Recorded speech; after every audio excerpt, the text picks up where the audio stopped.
अस्सलामुअलैकुम, क्या हाल चाल है आप लोगों के। आज अभी हम आए हुए हैं MBK सेंटर। ये यहाँ का एक बहुत ही फेमस शॉपिंग सेंटर है जहाँ पे कहा जाता है कि आपको होल सेल पर बहुत सारी चीज़ें अच्छे दामों में मिल जाती हैं। यहाँ पे पहला एक्सपीरियंस भी हुआ। यहाँ पे इनकी जो ये मेट्रो की सर्विस है BTS ट्रेन में बैठने का मॉल है MBK सेंटर यहाँ पे आगे। तो आज इसका एक चक्कर लगाते हैं, कोई अच्छी शॉपिंग हो सके ये उम्मीद करते हैं। हमें क्या क्या मिलेगा।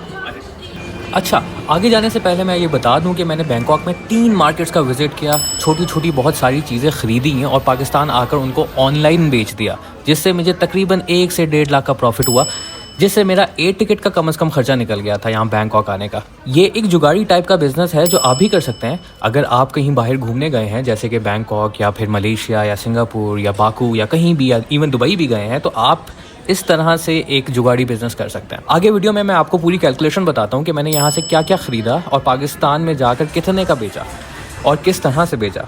जिस तरह मैंने अपनी पिछली वीडियो में बैंकॉक के लंडे से जूते लिए थे जिस पर मुझे तकरीबन 35,000 का प्रॉफिट हुआ था, वो अगर वीडियो आपने नहीं देखी तो नीचे लिंक में उसका डिस्क्रिप्शन दिया हुआ है, जाकर वो चेक करें। और अगर आपको इस तरह का कोई जुगाड़ी बिजनेस का मौका मिलता है तो उस मौके को बिल्कुल हाथ से जाने मत दीजिएगा, उसको कैश कीजिएगा। इंटरनेट पे जितनी हाइप देखी थी MBK सेंटर की, उस हिसाब का मुझे लगा नहीं, क्योंकि यहाँ पे वैरायटी इतनी कोई ख़ास नहीं है, ना जूतों की, ना कपड़ों की, ना ज्वेलरी की। मोबाइल और इलेक्ट्रॉनिक्स का और कैमरास का एक अलग पूरा सेक्शन था। चलो वो एक इंटरेस्टिंग चीज़ है, डिफरेंट चीज़ है कि उसकी पूरी मार्केट एक कट्टी थी। बाकी जो दूसरे आइटम्स थे जैसे क्लोथिंग के हो गए, जूते हो गए, ज्वेलरी हो गई, या सोवेनियर्स हो गए, या डेकोरेशन की चीज़ें हो गई, ऑलमोस्ट वैसी ही हैं जैसे कि बाहर है। और जो प्राइसेस है वो इस मॉल के हिसाब से हैं, मतलब वो कम प्राइसेस नहीं है और क्वालिटी वैसी ही है जैसी बाहर मिल रही है। तो कोई वैल्यू एडेड एडवांटेज इस मॉल के अंदर मुझे कुछ भी नज़र नहीं आया, अनलेस कि मुझे सिर्फ जो बड़े ब्रांड्स थे जैसे एडिडास था, पूमा था, नाइकी था, इधर इनके जो प्रोडक्ट्स थी उसके ऊपर सेल लगी हुई थी। कहीं पे 30% थी, कहीं पे 20% थी, कहीं पे 50% थी। तो शायद वो एक चीज़ थी जो यूनिक थी बाकियों की निस्बत, बाकी जगहों की निस्बत। अभी यहाँ पे फूड कोर्ट के अंदर आके बैठ गए हैं और खाने का प्रोग्राम है। यहाँ पे एक इंडियन रेस्टोरेंट नज़र आया था। काफ़ी दिनों से हम यहाँ का लोकल जो खाना था वो खा के थक गए थे, तो सोचा कि अपना देसी खाना है वो खा लें। और बिरयानी नज़र आ गई थी, तो बिरयानी देख के फिर आ नहीं जाता, तो अभी बिरयानी ऑर्डर किया और साथ में बटर चिकन था ऑर्डर किया। तो वो आती है, वो खाते हैं और उसके बाद दूसरी मार्केट में निकलते हैं, वो जो चाइना टाउन थी। तो चाइना टाउन और उसके आसपास छोटी छोटी सी मार्केट्स और भी हैं जहाँ पे होल सेल की चीज़ें हैं। तो उसको डिटेल में एक्सप्लोर करते हैं, वहाँ पे देखते हैं क्या क्या चीज़ें हैं और क्या क्या चीज़ें हम ले सकते हैं, और बस खाना खा के निकलते हैं। ठीक है। उस मॉल के बाद मैं चला गया चाइना टाउन। चाइना टाउन एक बहुत ही बड़ी मार्केट थी होलसेल की बैंकॉक में, जिसमें हर तरह का सामान मिलता है। यहाँ पे होलसेल के अंदर ज़्यादा चीज़ें मिलती हैं टेक्सटाइल की, जिसमें शर्ट्स हैं, कपड़े हैं, जूते हैं, जैकेट्स हैं, अपर्स हैं और इस टाइप का अंडरगारमेंट्स भी बहुत सारी यहाँ पे दुकानें थी। दूसरी चीज़ जो यहाँ पे ज़्यादा नज़र आई वो थी मोबाइल एसेसरीज़, और तीसरी चीज़ जो नज़र आई वो थी ज्वेलरी और कॉस्मेटिक्स। ज्वेलरी और कॉस्मेटिक्स कुछ चीज़ें समझ में आ रही थी। मैंने उसी वक्त दराज की ऐप खोली और वहाँ से देखना शुरू किया कि यार कौन सा आइटम यहाँ पे कम कीमत में मिल रहा है और जो दराज पे ज़्यादा का लगा हुआ है। मेरी अपनी भी शॉप है दराज पे, और मैं देख रहा था कि अगर मैं यहाँ से कॉस्मेटिक्स की कुछ चीज़ें ख़रीदूँ और वहाँ पे दराज पे जाके सेल आउट कर दूँ तो मुझे कितना प्रॉफिट मार्जिन हो सकता है, कितनी बचत हो सकती है। कुछ दुकानों को विज़िट करने के बाद समझ में आया कि लिपस्टिक, आईलाइनर्स और नेल पॉलिश और इसके अलावा कुछ क्रीम्स थी जो दराज ऐप पे महंगी लगी हुई थी और यहाँ पे कन्वर्जन रेट के हिसाब से कम कीमत में थी। तो मैंने बल्क में काफ़ी सारी चीज़ें उठा ली, जिसमें मुख्तलिफ शेड्स की लिपस्टिक्स थी, नेल पॉलिशेस थी, कुछ क्रीम्स थी जो ऑयल रिमूवल क्रीम होती है फेस की, वो काफ़ी ज़्यादा यहाँ पे थी जो कि दराज ऐप पे काफ़ी महंगी लगी हुई थी, तो वो मैंने ख़रीद ली। कॉस्मेटिक्स यहाँ पे होलसेल का ये एक शॉप है, बहुत सारी शॉप्स हैं उसमें से ये भी एक शॉप है। तो इधर पूरे डब्बे मिल रहे हैं, 1-2 पीसेस नहीं मिल रहे हैं। तो पूरे डब्बे के फॉर एग्जांपल अगर 400 बात हैं, 400 बात बन जाते हैं तकरीबन 3-4 हज़ार रुपया इसके आसपास। और उसमें ये सारे शेड्स एक डब्बे के अंदर जितने भी आते हैं वो है। अच्छा, अब आ जाते हैं कैलकुलेशन की तरफ। कैलकुलेशन कुछ यूँ है कि एक लिपस्टिक का डब्बा जिसके अंदर डिफरेंट शेड्स हैं और क्वालिटी भी अच्छी है, वो मिल रहा है 400 भाट का। एक भाट इज़ इक्वल टू 7.5 रुपीज़, यानी 7.5 रुपये। अगर हम 400 को 7.5 से मल्टीप्लाई करें तो बन जाते हैं 3,000 रुपया। और एक बॉक्स के अंदर 20 लिपस्टिक्स हैं, जिसका मतलब ये हुआ कि एक लिपस्टिक पड़ गई हमें 150 रुपये की। मैंने दराज पे चेक किया तो जितने भी लिपस्टिक्स लगी हुई थी कोई भी 350-400 से कम की नहीं थी। जो अच्छी क्वालिटी की थी वो 800, 1000, 1200, 1500, 2000 तक की भी थी, लेकिन जो सबसे कम वाली थी वो 400 की थी। जैसे कि मैंने उस वक्त सोचा कि मैं 300 रुपये की लगा लेता हूँ, फॉर एग्जाम्पल कम से कम वैल्यू 300 रुपये एक लिपस्टिक के, मिली मुझे है 150 रुपये की। तो सिंपल सीधा 150 रुपये का फ़ायदा मुनाफा है। और मैंने लिए 5 डब्बे, जिसका मतलब है कि 100 लिपस्टिक्स यानी 15,000 का सीधा मुनाफा। लेकिन असल में ऐसा हुआ नहीं, हुआ कुछ यूँ कि मैंने लगाई 400 रुपये की प्राइस, और 400 रुपये में तकरीबन 15 से 20 दिन के अंदर ये 100 की 100 लिपस्टिक्स बिक गई।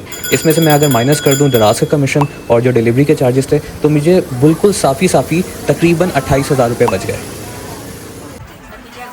यहाँ पे बोतलें बेहतर हैं, जो वाटर बॉटल्स हैं जो पाकिस्तान में मुझे पठानों के पास आगे पीछे दुकानों पे या ऑनलाइन नज़र आई हैं, उनसे रेट बेहतर हैं। क्योंकि अगर मैं आपको ये देखूँ, ये इस क्वालिटी की 2 बॉटल्स हैं और इसकी प्राइस मैंने लिखी हुई है 150। तो 150 तकरीबन हो जाते हैं 1200 रुपये, 1200 1250 कुछ ऐसे। और ये अच्छी क्वालिटी की बोतल है क्योंकि ये इसकी बाहर एक इन्होंने निकाल के रखी हुई है, तो ये बेहतर है। तो उस हिसाब से मैंने एक आधी बोतल ले ली है ये। और ये मुझे याद है कि ये बॉटल इस तरह की जिसके ऊपर टेम्परेचर लिखा हुआ आता था, तो और जो मार्केट में जाओ तो इसकी प्राइस भी तकरीबन 500-600 रुपये पर बॉटल है, मेरा ख्याल है इतनी होगी। और ये $60 में 7 भाग में 2 हैं, तो इस हिसाब से ये इसकी प्राइसेस बॉटल्स की यहाँ पे बेटर लग रही हैं मुझे।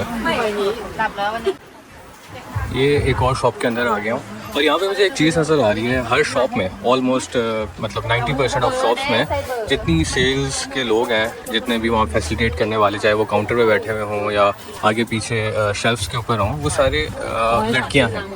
और बहुत ही कम लड़के देखने को मिले हैं कि जो भी शॉपकीपर्स हैं या सेल्स पर्सनस हैं वो सारे के सारे लड़कियाँ हैं। इस शॉप में भी सारी की सारी लड़कियां हैं। पहले जहाँ से मैंने 2-4 चीज़ें ख़रीदी हैं, जो कॉस्मेटिक्स पे तो चलो समझ में आता है, लेकिन ये जो आम चीज़ें हैं, डेकोरेशन की हो गई, कपड़ों की हो गई या हार्डवेयर की हो गई, तो उसमें सारी चीज़ें जो हैं वो ख़वातीन ही वहाँ पे काम कर रही हैं और वही उनको डील कर रही हैं। तो ये एक बड़ी डिफरेंट बात है पाकिस्तान की निस्बत। ये एक बड़ी अच्छी चीज़ है। ये ब्रांड पता नहीं कौन सा है, बर्ड मैक्स। अब फॉर एग्जांपल जैसे जिलेट पाकिस्तान में चल रहा होता है, तो ब्लू 3, ये भी ब्लू 3 है, मतलब 3 ब्लेड्स हैं इसमें, और ये 40 बार इसकी प्राइस है। तो ये पाकिस्तान में ना करते हुए भी एक जो है तकरीबन 250 या 300 रुपये का मिल रहा है, अभी 250 तक का मिल रहा है मेरा ख्याल है। और ये 40 बार के अटैचेबल डिटैचेबल ये ब्लेड्स के साथ है। तो ये एक अच्छी चीज़ है जो पाकिस्तान में बड़ी महंगी है, और मेरा ख्याल है अगर ये 3-4 शेवे भी निकाल दें तो अपने पैसे पूरे कर जाता है। एक ब्लेड अगर 2 या 3 शेवे भी निकाल दें तो ये एक अच्छी चीज़ है। अच्छा, ये यहाँ पे एक तरह का पिंसार का स्टोर है, मतलब हर्बल मेडिसिन हैं यहाँ पे बहुत सारी। तो यहाँ की एक बड़ी चीज़ फेमस थी टाइगर बाम। तो टाइगर बाम पाकिस्तान में ही मिलता है, लेकिन कहीं कहीं मिलता है, हर जगह पे नहीं मिलता। तो ये रखा हुआ है टाइगर बाम, तो सोचा कि टाइगर बाम ले लेते हैं। और साथ में इसी टाइप की दूसरी चीज़ें भी थी इनके पास, जो मतलब दर्द के लिए और फ्लू के लिए, इन चीज़ों के लिए करामत थी। तो सस्ती सी थी। अब 30 बात की एक बोतल थी, तो मैंने सोचा कि एक वो ले लूँ। ये बड़ा काम देती है, उसके अंदर सुकून देती है दर्द में। अगर आपको जोड़ों का दर्द हो रहा हो या आपको कहीं भी किसी भी जॉइंट में दर्द हो रहा हो, ज़्यादा वॉक की हो, या आपके पट्टे खिंच रहे हो, सर में दर्द हो रहा हो, तो हल्का सा मसाज कर लो आप 5-10 मिनट, तो ये मामला बेहतर हो जाते हैं उसके। तो कुछ 1-2 चीज़ें थी जो लोकल मेड बाम थे वो ले लिए, जो बगैर किसी ब्रांड के थे, और 1-2 थे जो टाइगर बाम थे वो ले लिए। टाइगर बाम तो पाकिस्तानी बन रहे थे तकरीबन 500 रुपये का, तो 1-2 वो ले लिए हैं, और बाकी जो लोकल थी वो बहुत सस्ती थी, तो 2-4 वो उठा लिए। अब जैसे जैसे ज़्यादा टाइम हो रहा है, 6 बजने वाले हैं, क्योंकि अभी तकरीबन 5 बज गए हैं। मार्केट आहिस्ता क्लोज होना शुरू हो गई है और लोगों का रश बड़ा कम हो गया। अब ये मैं उसी नहर वाली जगह पे हूँ, और मैं दूसरे एंड पे गया था और वहाँ से देख रहा था कि कौन कौन से खाने की चीज़ें हैं और कौन कौन सी मार्केट है। फिर यहाँ से मेगा सेंटर चला गया था। मेगा सेंटर एक बहुत ज़बरदस्त जगह है। यहाँ पे बच्चों की बहुत सारी चीज़ें मिल रही थी। पहले मुझे नहीं पता था कि ये भी कोई जगह है, लेकिन मैंने किसी वीडियो में देखा था यूट्यूब के ऊपर कि एक ऐसी जगह है, मुझे नाम जहन में नहीं आ रहा था, लेकिन वहाँ जाके मुझे याद आया, अच्छा ये वो वाली जगह जहाँ बच्चों की इतनी चीज़ें हैं, खिलौने हर तरह के, कंसोल्स, गेमिंग, रिपेयर की दुकानें भी थी और नए खिलौनों की दुकानें भी थी। तो हर चीज़ बहुत ज़बरदस्त किस्म की थी। तो अभी फ़रूक को एक बैग लेना है, जो ट्रैवलिंग बैग होता है, तो वो देख रहे हैं। 6 बजने वाले हैं, तो ऐसा मार्केट बंद हो रही है, तो पहले उसका बैग देखेंगे और उसके बाद फिर कुछ खाने पीने का प्रोग्राम करेंगे। अच्छा, तो निकल आए थे वहाँ से हम लोग, जो चाइना टाउन में इतनी बड़ी मार्केट थी, होल सेल और रिटेल थी। अब वहाँ से निकलने के बाद हम पहले अपने होटल में गए और होटल में अपना सामान रखा, और सामान रखने के बाद हमने क्या किया, हमने सोचा कि सामान रखेंगे, और एक होटल के पास एक और मार्केट है जिसके बारे में वहाँ पे एक इंडियन भाई थे, उन्होंने बताया था कि अगर आपको ज़्यादा अच्छे कपड़े खरीदने हैं तो वहाँ पे मिल जाएंगे। वो है प्रतुनाम नाइट मार्केट। तो ये प्रतुनाम नाइट मार्केट में इस वक्त आए हैं और यहाँ पे चक्कर लगा के देखते हैं कि क्या माहौल है, कैसे कपड़े हैं, कैसे जूते हैं। स्टॉल्स तो नज़र आना शुरू हो गए हैं। अब देखते हैं कि क्या मामला है, कोई चीज़ अच्छी लगती है, लेनी है नहीं लेनी है, और अगर कुछ अच्छा लगेगा और अफोर्डेबल होगा, सही प्राइसेस में मिल रहा होगा तो ज़रूर लेंगे। वरना बहुत सारी जो वैरायटी है वो तो पाकिस्तान जैसी ही है। जो थोड़ा बहुत कंपैरेटिव एज है वो क्वालिटी के अंदर है या फिर प्राइसेस के अंदर है, तो चेक करते हैं। अब ये जो शर्ट है ये तकरीबन पाकिस्तानी रुपीज़ में बनती है 1000 रुपये की, और इसकी जो क्वालिटी है ना वो बहुत ज़बरदस्त है। ऐसी क्वालिटी पाकिस्तान में इस प्राइस में मिलना मेरा ख्याल है थोड़ा मुश्किल है। तो इस टाइप की चीज़ों में यहाँ के बाज़ार थोड़ा बहुत एडवांटेज ले जाते हैं, बाकी ऑलमोस्ट दूसरी चीज़ों में सेम ही हिसाब किताब है। यहाँ पे भी वही सीन है कि 3 लोग हैं तो आपको 5% या कुछ % डिस्काउंट मिलेगा, वरना आपको फुल कीमत देनी होगी। फॉर एग्जांपल 150 का अगर ये पैंट है तो 3 लोग हैं तो आपको ये तकरीबन 420 या 450 कुछ ऐसे की मिलेगी डिस्काउंट के साथ, जो कि पर पीस फिर 140 बन जाता है। तो अभी बड़ी कोशिश की है इसके साथ निगोशिएट करने की कि भाई 400 पूरा कर ले, 20 बात तो छोड़ दे, लेकिन भाई साहब नहीं मान रहे।